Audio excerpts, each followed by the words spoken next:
So another thing I wanted to talk about is my first aid kit. Really quickly, I'll go over what I pack for myself. I just got all of my little pill pockets organized and filled. I don't take that much, but I'll show you what I do take. 2-inch wide adhesive wrap, 1 large square gauze pad, and then I take a little roll of gauze as well. A couple of packages of steri strips, a few regular Band-Aids. I also pack a few differently shaped Band-Aids in case I have a cut like between a finger or between toes. Different places where it might require just a slightly different shaped Band-Aid in order to stay on better.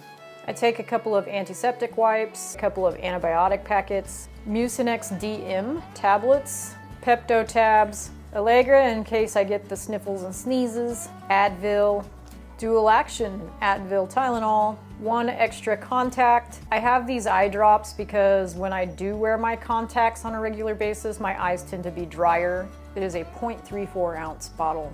Chapstick, and then this is not necessarily first aid, but I keep it in my first aid kit. I'm not sure why. Toothpaste tablets, my little thumbprint toothbrush, tiny roll of duct tape, fixes everything. A mini Bic lighter, 2 gear aid patches. I do have some DCF tape in my tent for the tent itself.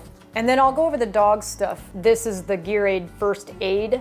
It's in a stick form so I can pop the cap off and roll it up and apply it to the dog's paws. Minor superficial wounds like that, it does a great job on. And in a pinch, I could use it too, I just never have. So we'll go over the dog's medications next. I keep them in a green compostable bag just to make sure that it stands out. It's different than mine. We want to make sure that I don't take the dog's meds, the dogs don't take my meds. I also use a permanent marker and put dogs great big, and I put dogs only on the other side. So what I do every season is I'll take the dogs into the vet for a checkup, and we'll just check in and make sure that they look good, that nothing is wrong. When we go in for our checkup, our vet also prescribes us just a few things that we may need on trail. The 3 things I typically have to worry about with my dogs on trail are diarrhea, nausea, and like bug bites or hives or anything like that. A couple of years ago, the dogs were jumping around in some tall grass, and within an hour they had broken out into these big red splotches all over their bellies.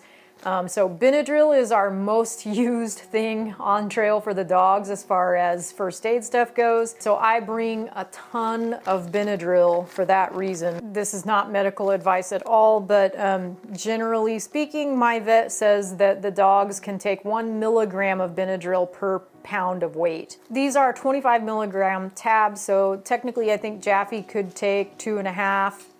Hazel can take 2. Usually I'll start with 1 and see if that clears it up. On the backs of the packages, I write the dosage. And then our vet prescribes Serenia for nausea and vomiting, also labeled.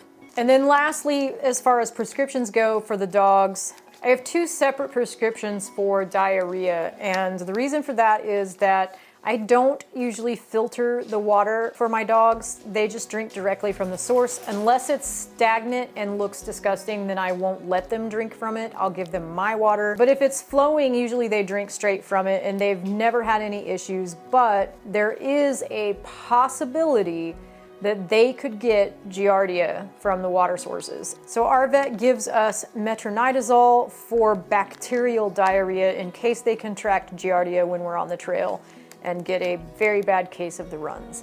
500 milligrams per tab, 1 tab twice daily for bacterial diarrhea. Just as a precaution, we don't typically need to use any of this, but again, just as a precaution. And then she also prescribes us Neopec for just regular diarrhea. And that's it for the dog's first aid kit. I will say, I consider this part of the first aid kit. I bring a muzzle because if they are in severe pain and distress, you don't know how a dog is going to react. They are an animal and they can't say, ouch, that hurts, or they can't cry out in pain.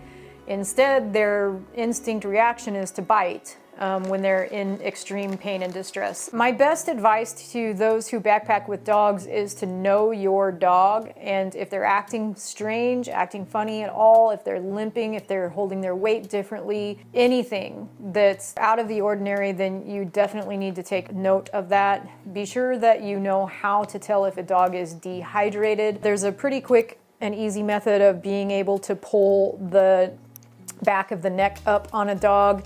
And if it's really flexible and loose, then they're fine. But if it's really stiff and doesn't fall back down easily, then typically that means they're dehydrated. You can also check their gums. Please don't take my word as a replacement for a veterinarian's advice. Please, if you backpack with your dogs, I just highly recommend taking them to your vet, talking to your vet about what they recommend before hitting the trail. Your vet's probably gonna have some pretty great tips for ensuring that your dog stays healthy and that you are aware of the signs to look for. So yeah, just talk to your vet, have that information, know how to do CPR on your dog. There are also animal first aid classes that you can take, just like there are human wilderness first aid courses that you can take, and regular CPR certifications and things like that. They're a little harder to find, but you can Google those and find some. A lot of them are just online, and you can take those and at least have a better idea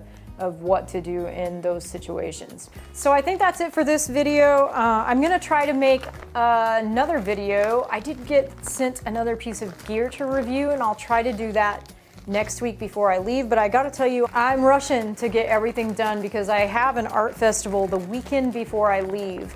And so I'm gonna be pretty rushed. I will do the art festival that weekend. I come back on Sunday and I leave on Monday.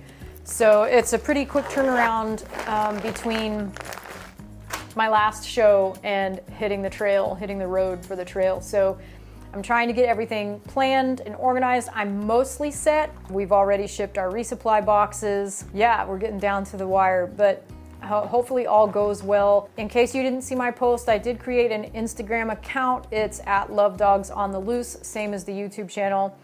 But that Instagram channel will be, hopefully, where I try to post really quick updates when I have cell service. And I will say that I probably won't have cell service very often, but I figured that would be a quicker way to post photo updates and things like that. So you can follow us there if you'd like, at Love Dogs on the Loose. It's the only other social media account that I have other than YouTube and my blogs. So that's it. I am starting to get a little nervous. I am getting older and just feeling it. I'm feeling it, and the San Juans are kicking my ass. But I think we can do it. The origin story video that I just created recently actually gave me quite a bit of motivation. It reminded me of my why, and I think that's really important as far as staying mentally on top of your game when you're out there for so long and you're on a very challenging trail like that. It's so important to remember why you're out there and why you're doing it. I also was sent a very lovely card by a friend of ours who volunteers at the shelter where I rescued Jaffe. After she watched our origin story, she sent us a card and a letter and explained how much that video meant to her, to know our story and just really rooting for us on our trail trip this season. So that was really nice. And I actually took pictures of it and have it on my phone as motivation when I'm on the trail. So just know that comments and letters and things like that mean a lot to me, and I absolutely take them to heart. I absolutely use them as motivation. So I love it. I love it all. I had someone else give me a card today and I photographed it, and it's on my phone as well. So when I'm feeling like I cannot go on out there, I will look at my phone and I'll reread these cards and these letters, and it will give me more motivation to keep going. So it's pretty cool. But anyway, I just want to say thank you guys. I'll try to put out another video or Instagram update before we're on the trail. But until then, take care and we'll see you soon.